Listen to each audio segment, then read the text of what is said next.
Hello, my name is Ashia Nagi, and I am a Yemeni American who migrated to America in 2001.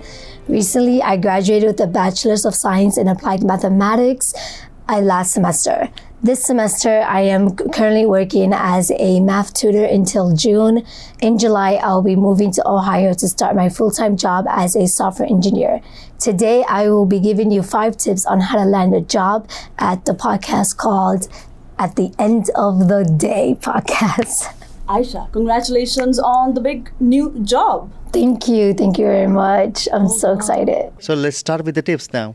Got you. Okay, so I prepared 5 tips. So my first tip would be about internships. Building your career doesn't start your senior year of college. It starts your freshman year of college, or maybe even before that. So when I was a freshman, I was focused on just building my experience. I wasn't that person all about grades, all about getting hundreds on my exams. I always thought to myself, I mean, grades are amazing, but I'm not really gonna understand what I like if I don't go into the exploring and getting internships. So the first semester, I became best friends with these bulletin boards that we will see all over school, and I literally would spend 20 minutes just looking at bulletin boards across the school and reading what flyers are out there, what kind of internships are out there, what kind of opportunities the school provides. I really got to know myself and get to know who I wanted to become through exploring and diving into different things and figuring out what I actually like, which is information I didn't get from classes, because classes are not a true predictor of what you're gonna like, what you want to do after you graduate college.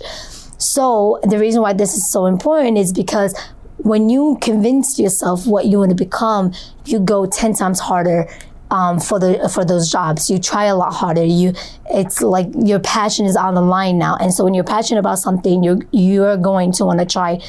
You're going to put a little bit more effort into those applications, into whatever you're just going to put a little bit more effort into those goals. Whereas if I didn't do any of that exploring during college, I would have still been confused, and that would have stopped me from saying, okay, let me do this, and I'm gonna commit to it because I know this is something I want. Mm-hmm. So getting on your job literally starts from your freshman year. Mm-hmm. That's how you have to craft yourself from that time, and it also helps you build your resume. Mm-hmm. This goes into my second tip, which is resumes. Mm-hmm. Obviously, resumes are very, very, very important. That is a way you tell your story to it tells your story to the person who's looking to hire you. For example, when you said that, okay, let's say you are like my first job, it was a software engineer, like an iOS engineer developer at a startup, right?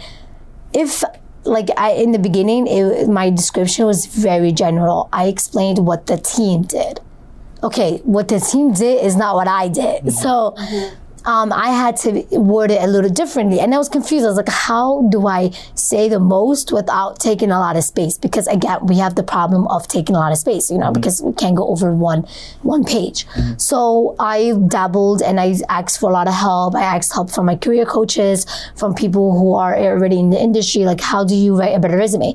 And they told me about the STAR method.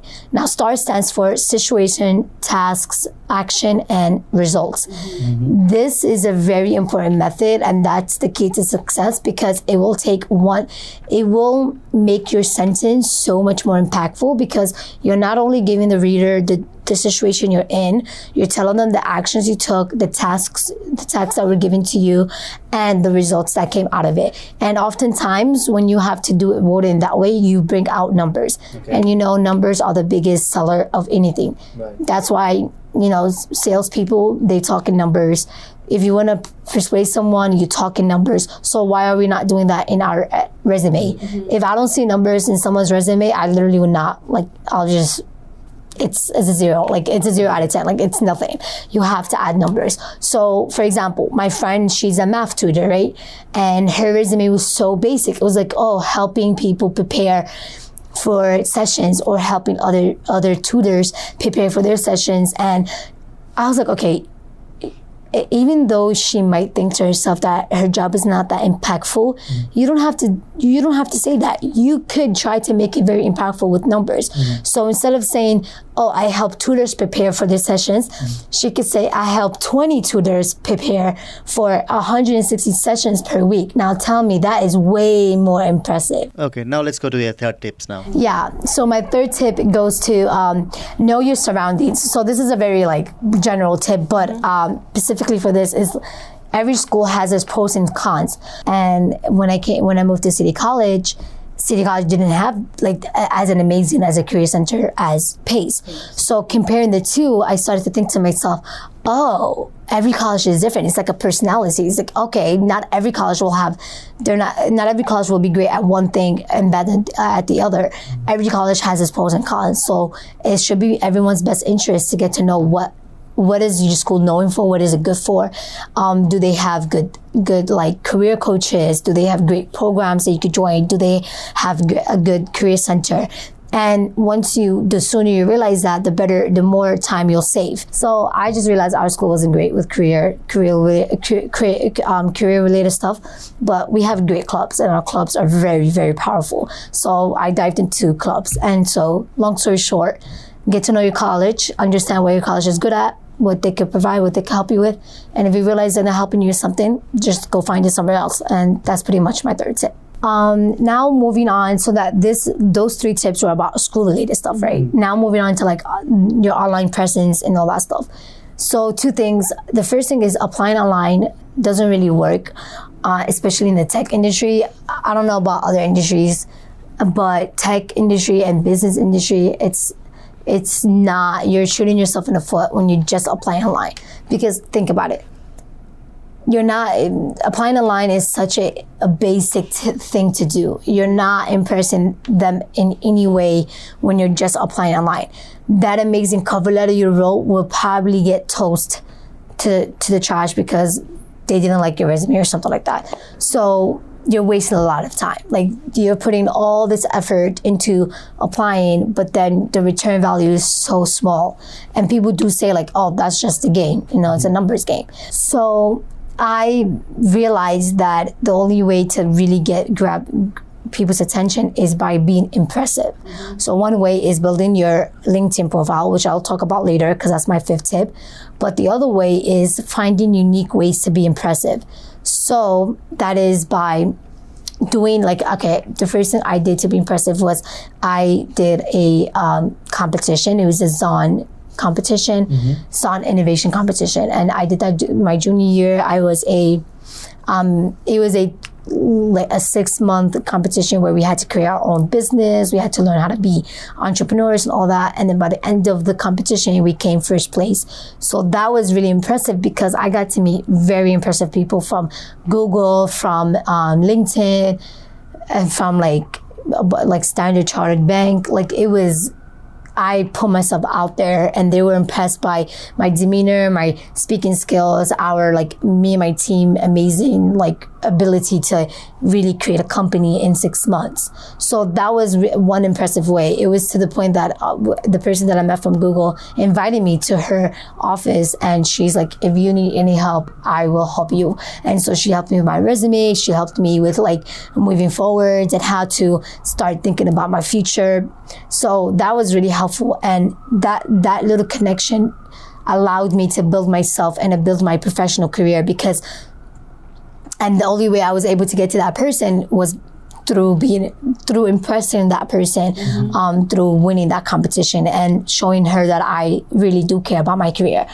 So that's one way. Another way another way I impressed a recruiter was through, it was the last thing that I did. It is actually how I got my job at JPMorgan. And I was at a hackathon, and me and my team, we won the hackathon. We won the sponsored prize by Chase. So after that, they were really impressed because we created we used Google facial recognition APIs to create a game to teach people to teach little kids different types of emotions and all that stuff. So it was a cool game. They liked it a lot, and they were impressed that we were able to build that in 2 days.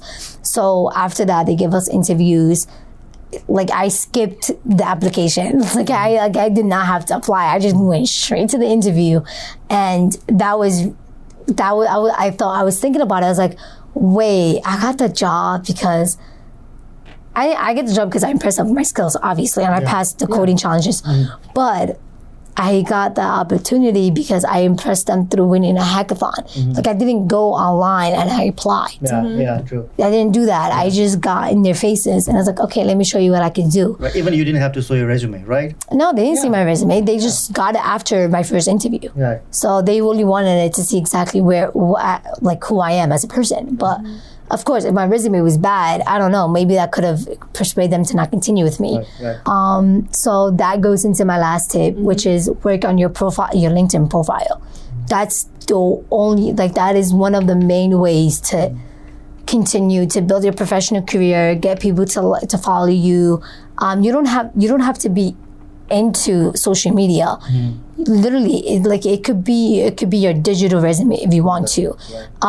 Adding, for example, it's just if a recruiter is stuck between you and one person, right? It's like, okay, we have one more person we want to interview.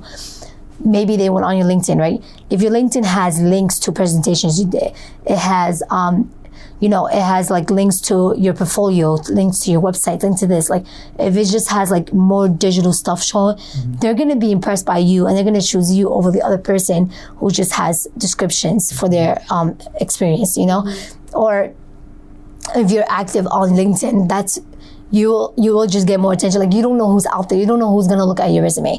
Wow. Yeah, so now we've come to the end of the podcast. We would like to wish you all the best for your Ohio journey. Yeah, for your thank move you. to Ohio, for your new job. We are so excited to have you. Thanks so much for spending your time pleasure, and sharing your personal story with us. Of course, of and course. do subscribe to her YouTube channel, LifeofAshia. Yeah. Yes. ASHIA. On that note, we have to wrap up our podcast. So please subscribe our podcast on YouTube, Spotify, iTunes, any platform you find us, and also log into podcast at theendoftheday.com to watch and listen to previous episodes. Yes, and before we say the final bye-bye, let me thank the English Speaking Union, ARNIC, for providing us the space to record this conversation with Aisha today. If you are a new immigrant and you are based in New York City, definitely reach out to ESU ARNIC because they provide free English language classes and free professional development classes. And time to go, so bye-bye. Bye-bye.